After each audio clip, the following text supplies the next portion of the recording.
ভরা মৌসুম, তাই বস্তায় বস্তায় চালে ঠাসা মিলের গুদাম। ধান থেকে চাল বের করতে অটো মিলগুলোতে চলছে কর্মব্যস্ততা। এর মাঝে হঠাৎ চলতি সপ্তাহে নওগাঁর পাইকারি মোকামে বস্তাপ্রতি ১৫০ টাকা পর্যন্ত চালের দর বাড়িয়েছেন মিলাররা।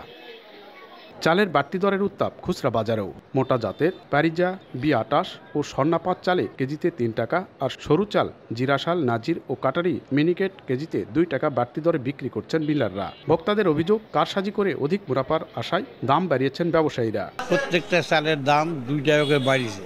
আপনার মোটা চাল ছিল আপনার ৫৬ টাকা, সেটা বেড়ে দাঁড়াচ্ছে ৫৮-৬০ টাকা কেজি।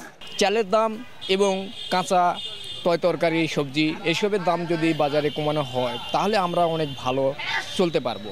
তবে বন্যা এলাকায় চালের চাহিদা বাড়ায় দাম বেড়েছে বলে অজুহাত মিলারদের। স্বর্ণা ৫ ধান উঠবে আরও 2 মাস পরে। এই ধানটা আমরা কিন্তু এখন চালটা কিন্তু অ্যাভেলেবল পাই, কিন্তু সেই চালটা কিন্তু 2 মাস আগে শেষ হয়ে গেছে। সেই কারণেই কিন্তু একটা বাজারে এই মোটা জাতের চালটা বা মিডিয়াম জাতের চালের দামটা কিন্তু বাড়ছে। চলতি মৌসুমে জেলায় ৬০,০০০ হেক্টর জমি থেকে ১,৮০,০০০ মেট্রিক টন ধান পাওয়ার লক্ষ্যমাত্রা নির্ধারণ করেছে কৃষি বিভাগ। এমআর রকি, সময় সংবাদ, নওগাঁ।